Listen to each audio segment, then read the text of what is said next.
How's it going, homies? My name is Chris and welcome to another video review with Homes of 5, and today we're going to be taking a look at the PlayStation TV. So I've had this in my possession for around about a week or two now. PlayStation Australia sent that to me. Thank you so much for giving me one of those, or one of these.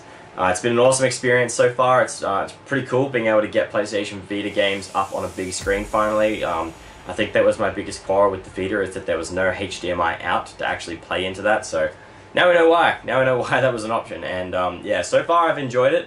There are some pros and cons to the entire thing, and I'm going to go through that during this review. So yeah, stick around and we will go through all of that for you now. First thing that I will talk about is the design of the PlayStation Vita and exactly what it's like when you get it out of the box. You probably will notice this is incredibly small, so as I hold it in my hand, it's no bigger than a deck of cards. Very, very small, about the same size as like a small smartphone even. So comparable to that, this is a very, very tiny piece of hardware. It's awesome to see something so powerful in such a small piece of hardware. Very portable, even if you round up all the cables that come with it too. You can take it to a mate's place. You know, you can pretty much go anywhere that you want with this, and it's very, very small and easy to carry around. So impressed with the size of this. Design is very simplistic too. I kind of like the matte black finish, though I would have liked to buy a white one. I've kind of moved to white tech lately. I've got my white Z3 I'm using at the moment, and I would love to get a white one of these, but black is awesome still. Black looks very nice. We'll talk about the parts that are actually inside of here, or the ports. The ports that are on the back of the device. We'll flip around to the back here, and as you can see on screen, just looking at the device, we'll have our power button just on the left back of the actual PlayStation TV. That lets you turn it on and off, obviously. Following from that is your PlayStation Vita memory card port.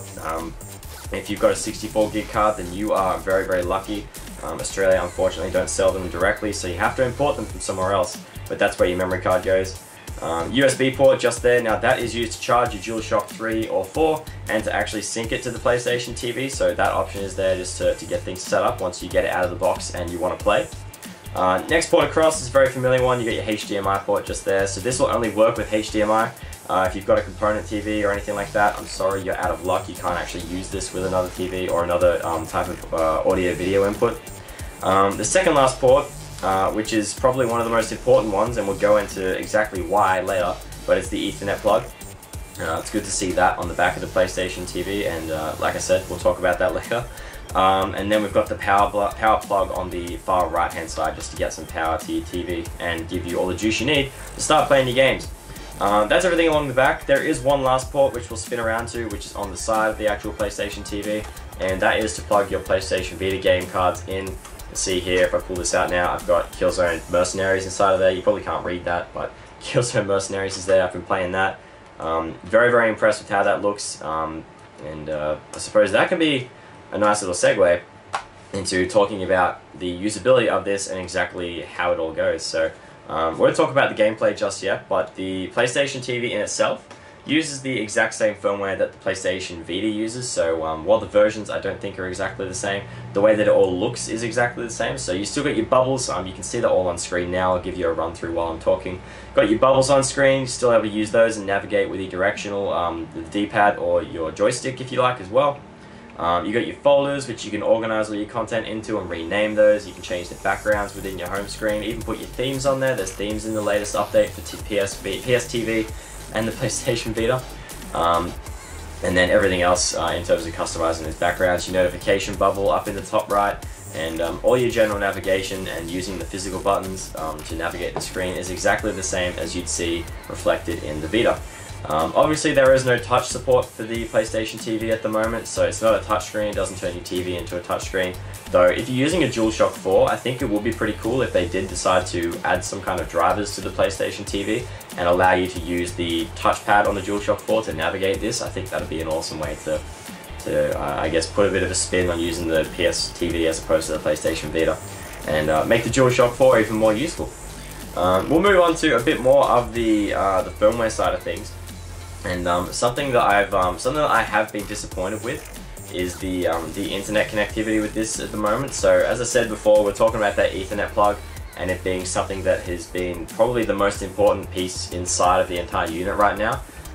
Connecting this to my Wi-Fi and jumping on the PlayStation Store, I noticed at times the store loaded up a bit slow when I was using Wi-Fi. I thought, you know, it's only loading pictures, maybe it's just initially getting it set up that's going to make it take a bit longer. as I kept downloading my games or adding them into my bubble list up in the top right to actually download my games, when I went to look at the speed and the time in which the game was taking, it was a 200 meg update, I think, for one of my games, and it came up at about 19 meg. It had been about half an hour, 19 meg out of 200, and the time taken was going to be about 2 hours to get that done. And that's very disappointing to see that kind of Wi-Fi connectivity. Now, when this is sitting out in the lounge where I was using it, and it's not even as far as where this is right now to my screen there, so it's practically right next to my Wi-Fi connection or the Wi-Fi router we use, and the speed was absolutely horrendous. It was very, very slow. I'm hoping this is something that will get updated or fixed in later updates just to make the firmware, or the Wi-Fi, sorry, run better, because at the moment it's unusable. It's really, really slow. If you're going to go out for an entire day and not play this and then come back and use it, then that makes sense. But if you've got the accessibility to plug an Ethernet plug straight into this, that download, that 200 meg download, once I plugged the cable in, dropped down to 5 minutes. And it was done very, very quickly with a direct connection. So Wi-Fi on this at the moment is very bad. I'm not going to say that'll be how it is forever, because it may get fixed in later updates, but at the moment, not the greatest experience. Moving on to your PlayStation 4 Remote Play, which is another Wi-Fi connection, that actually works a bit smoother. So when I actually use this side by side with the PlayStation 4, you can see right now, I'll give you a bit of a demonstration on screen. Now, I'm running this through a direct connection to the PlayStation 4 with the PlayStation TV. You got to turn that on the PS4. You need to have direct Remote Play link enabled, and it connects to the PS4's internal Wi-Fi as opposed to doing it via the internet. If you connect it directly, the Remote Play is spot on. It's perfect. There's no delays. The PS4 or the PS TV responds perfectly. You can actually play games from a different room, which I think is really, really good. It's a seamless experience for myself. You do see some kind of degrading in the picture because it's not going to be you know, pixel for pixel. The image quality does degrade being sent through the air to your PlayStation TV, but it does work really well. I was very impressed with the actual quality. When you're doing it through the internet though, if you plan on using the Wi-Fi to play Remote Play with your PS4, just don't even think about it right now. It doesn't work. It's very slow. If you use an Ethernet, then that is an option. You can use Ethernet to this and then connect your PS4 directly through Ethernet and use it over the internet instead. But just anything revolving around Wi-Fi with this, just don't even go there. Just don't touch it for the moment. Keep an eye out. Maybe PlayStation will release something and say, hey, this is going to be better with an update. But right now, it's definitely not something you want to try out. It even actually says on the box, and let me read this out for you. For the best Remote Play experience, set up a wired connection to your home network. For wireless connection, ensure there is a strong signal on your home network. I will note that there is a strong signal on my home network though, and the Wi-Fi just doesn't work. It's very, very slow. So we'll move away from that topic. You've heard my thoughts about it, and you guys can try it if you buy one and see what it's like. It may just be my router, but for the majority of people I've seen using it, they've said the same thing that I have. We'll move on to games now. The compatibility list. If you would like to see everything that works with the PlayStation TV, description is the place to go. Have a look down there. It'll tell you all the different games that work with the PlayStation TV.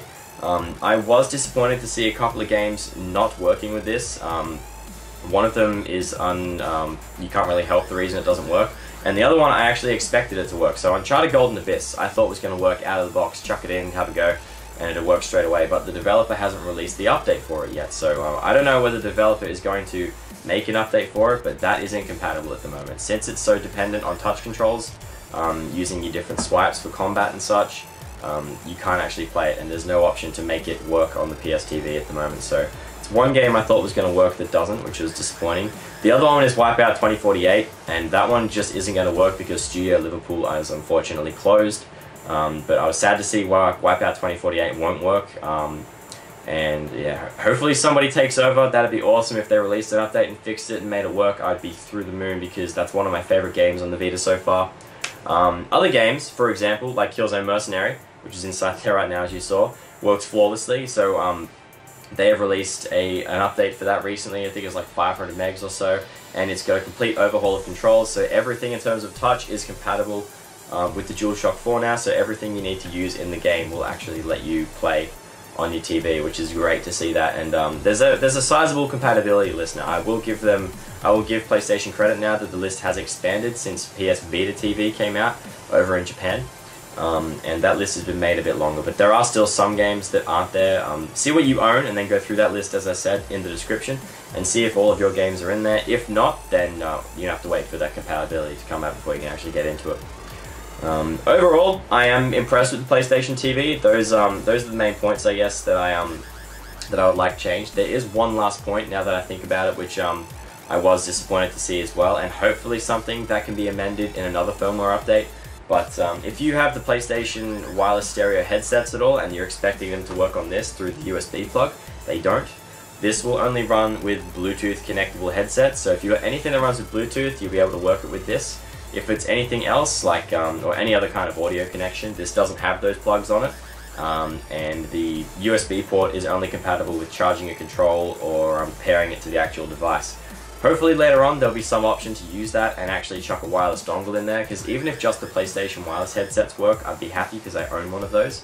But right now your only option is a connection to your TV. If you've got an optical headset at all, you can listen through that.